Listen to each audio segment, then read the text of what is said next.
ഗൗതം വാസുദേവൻ സംവിധാനം ചെയ്ത Dominic and the ladies purse എന്ന ചിത്രം പൂർത്തിയായതോടെ പുത്തൻ ലുക്കിൽ തന്റെ അടുത്ത സിനിമയുടെ ഷൂട്ട് ആരംഭിക്കാനിരിക്കുകയാണ് മെഗാസ്റ്റാർ മമ്മൂട്ടി. പുറത്തുവന്ന ലേറ്റസ്റ്റ് റിപ്പോർട്ടുകൾ അനുസരിച്ച് കുറിപ്പിന്റെ റൈറ്ററായ ജിതിൻ കെ ജോസ് ആദ്യമായി സംവിധാനം ചെയ്യുന്ന ചിത്രത്തിലാണ് മെഗാസ്റ്റാർ അടുത്തതായി അഭിനയിക്കുക. മമ്മൂട്ടി കമ്പനിയുടെ ബാനറിൽ നിർമ്മിക്കുന്ന 7ാമത്തെ ചിത്രം കൂടിയായ സിനിമയിൽ പോലീസ് വേഷത്തിലാണ് മമ്മൂക്ക എത്തുക എന്നാണ് റിപ്പോർട്ട്. കഴിഞ്ഞ വർഷം പുറത്തിറങ്ങിയ ബ്ലോക്ക് ബസ്റ്റർ ചിത്രം കണ്ണൂർ സ്ക്വാഡിലാണ് മമ്മൂക്ക അവസാനമായി പോലീസ് വേഷത്തിലെത്തിയത്. അതോടൊപ്പം കണ്ണൂർ സ്ക്വാഡിന് ശേഷം സുഷിൻ ശ്യാം സംഗീതം ഒരുക്കുന്ന മമ്മൂട്ടി ചിത്രം എന്ന പ്രത്യേകതയും ഈ സിനിമയ്ക്കുണ്ട്. ഒന്നിച്ച ചിത്രങ്ങളെല്ലാം ബ്ലോക്ക് ബസ്റ്ററാക്കിയ ഈ കൂട്ടുകെട്ട് വീണ്ടും ഒന്നിക്കുമ്പോൾ മറ്റൊരു ബ്ലോക്ക് ബസ്റ്റർ തന്നെ പ്രതീക്ഷിക്കാം.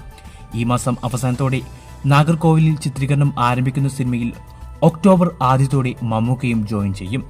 മമ്മൂക്കയോടൊപ്പം മലയാളത്തിലെ ഒരു പ്രമുഖ യുവതാരവും ഭാഗമാകുന്ന ചിത്രത്തിന്റെ ഒഫീഷ്യൽ അനൗൺസ്മെന്റ് വരും ദിവസങ്ങളിൽ പ്രതീക്ഷിക്കാം.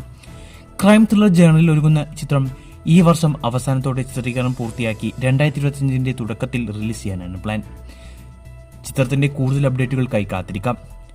കണ്ണൂർ സ്ക്വാഡിന് ശേഷം മമ്മൂക്ക വീണ്ടും പോലീസ് വേഷത്തിലെത്തുന്ന ഈ ചിത്രങ്ങളിൽ നിങ്ങൾക്കുള്ള പ്രതീക്ഷകൾ കമന്റ് ചെയ്യൂ.